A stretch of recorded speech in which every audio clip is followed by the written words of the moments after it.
Hi, you guys. Hello and welcome. I hope you guys are all doing really well. Pardon me for my chaotic filming schedule. It's been really kind of crazy. I'm just in my plant corner here in my bedroom, and I wanted to make a quick little video on this guy here and just hybrid velvety anthuriums in general, because they're really quite cool. I know that they've kind of gained in popularity a lot, especially in the beginning of the pandemic, and I just wanted to share a couple of the things that I've learned about them over the past couple of years. So, yeah. Okay. Forgive me, I need to clean this. It's kind of messy. I got this from North Shore Tropicals quite a while ago. Lauren's the owner there. She has really amazing plants. And this here is an Anthurium crystallinum ex magnificum. You'll notice with a lot of the velvety anthuriums, a lot of them are hybrids. Over there, it's not doing so well, but I have a magnificum. Um, yeah, so anthuriums in general really do hybridize quite well, especially the velvety ones. You'll find all sorts of crystallinum hybrids, you'll find all sorts of clarinervium hybrids, magnificum hybrids, and Bessier hybrids, and Hoffmanii hybrids. This one here kind of has the best of both worlds, because it has the strong venation of the crystallinum, and it has the general leaf sort of undulation. I don't know if you can see that, of the magnificum. The sinus is very magnificum too. I don't know if you can see this kind of star pattern that it has. This here is soap, by the way. I've been dealing with thrips for a while, so I finally have them at bay. That's actually what this damage is here, is thrips damage. I don't know if you can see, I just did an insecticidal soap on my Monstera. I don't like doing insecticidal soaps because I like preserving beneficial insects. And I did release some Swirsky mites here like a year ago, so in the event that any of those are still alive, probably not the best idea, but you gotta do what you gotta do sometimes.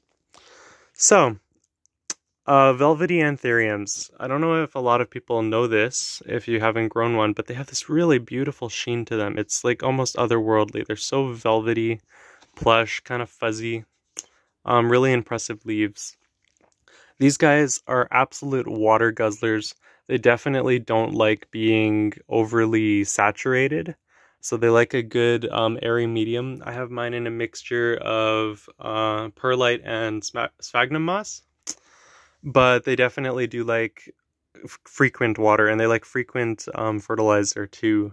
So I put Schultz just 7 drops fertilizer. I put kind of half the dose because they like frequent feeding every time you water for the most part. Maybe do like a flush water every once in a while. But for the most part, they really like a constant diluted fertilizer because it's got to be a lot of work maintaining these big leaves. If you notice that the venation on your hybrid anthuriums is a little dull, you're going to want to move it into slightly brighter light. I have it next to just this Home Depot grow light, which has been really quite useful. These guys are spider mite magnets. I've had spider mites on this guy in the past. Thankfully, I eradicated those. I'm so happy about that. I also recently had thrips. I don't see a single thrip on here right now. Thrips. I am so happy about that too. One thing that you'll find with velvety anthuriums in general is crisping up of the leaves. I don't know if you can see, this leaf is kind of on its way out. This is due to low humidity, which is kind of ridiculous because my humidifier is literally right here, and this area receives like 70% humidity, but they're absolute humidity hogs.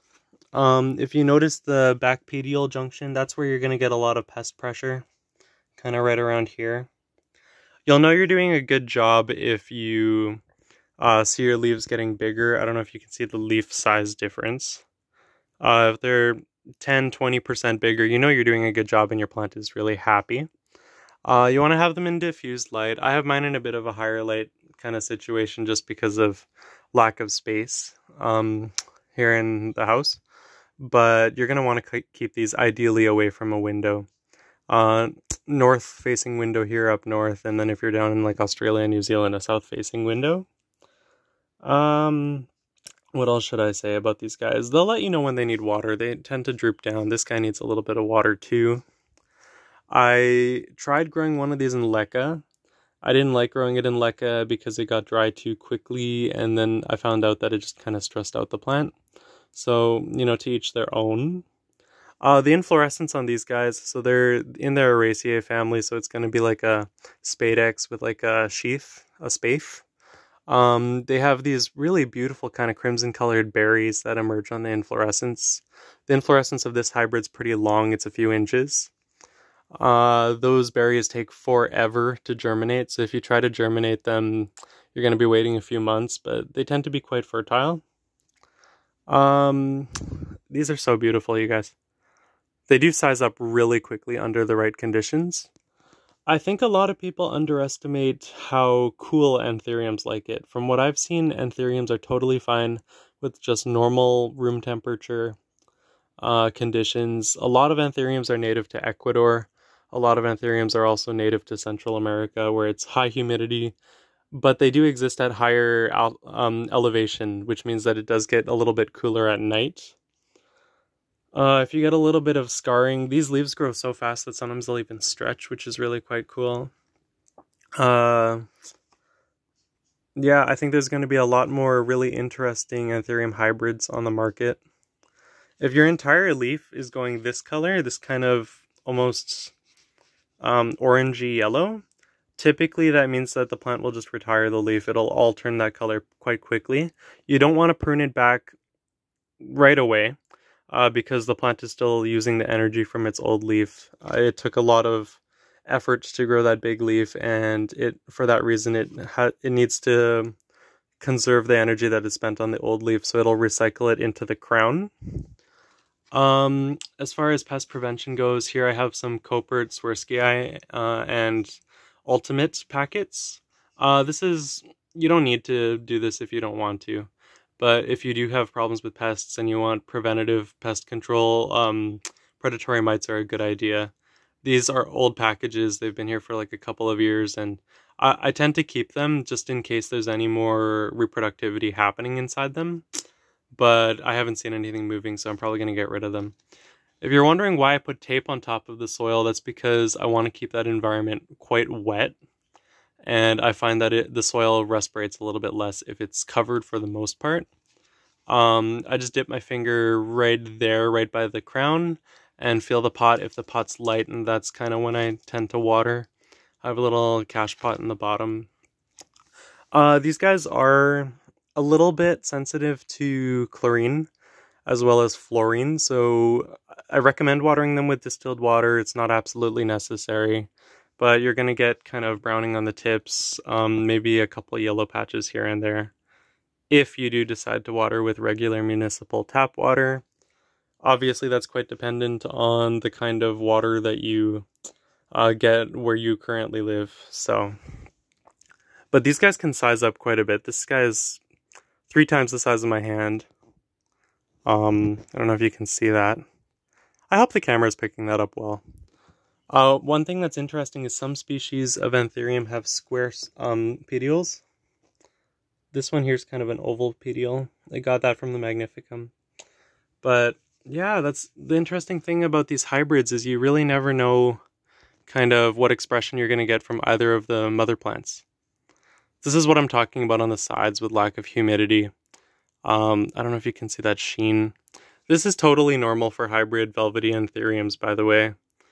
I've only seen a couple of these in person where they haven't had crispy edges, and mine didn't have crispy edges for the longest time, and then I had those thrips, and then I had to turn my humidifier off because I was cleaning this whole corner and trying to quarantine what I could, and then it did not appreciate the change. So that's another thing I'm going to tell you about hybrid Anthuriums in general. They do not like to be moved. They do not like change. Regardless of that, I'll still move them outside in the summer just because it's higher humidity. We get pretty humid summers here in a shady spot, and I'll put them back in last week of August, first week of September when it starts to cool off just a little bit at night. I don't know if you can see that. Oh man, that sheen is so beautiful. I don't know if you can see this one too. It's almost blue. But yeah, I'm probably going to update you guys later on this one because I do have a new leaf coming in. I don't know if you can see that guy there. So, you know what? The leaves of these guys and Forgetias I find are really interesting in that it takes forever for a new leaf to come. And then when it comes, you can see the progression of the size and shape of the leaf like day by day. Like this leaf hardened off completely in less than 10 days. I don't really know what else to say, but I hope you guys are all doing really well. I'm gonna try to make videos on some more of these plants later. Look at that orchid, you guys. I'm so happy about this. But yeah, I'll try to upload a little bit more frequently for you guys, and I know this video was probably a little bit chaotic, but I tried my best.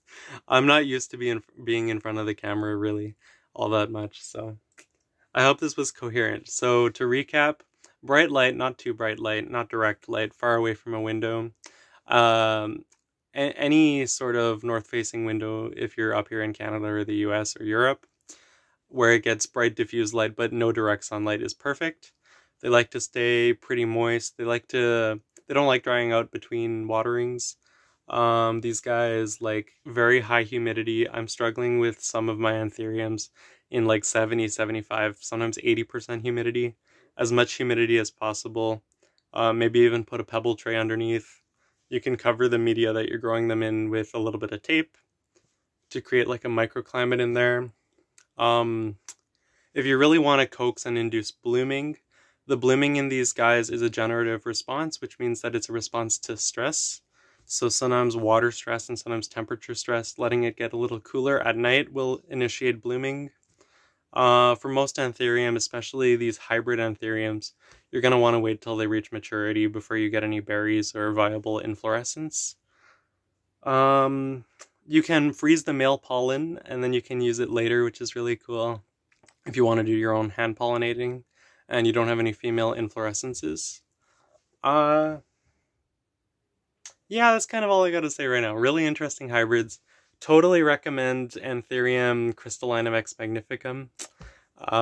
If you want a really hard Anthurium, go for a Bessier AF. I killed my last one. Yeah. I don't know. I'm gonna make more videos about these plants, you guys. So stay blessed, have a good day, and thank you.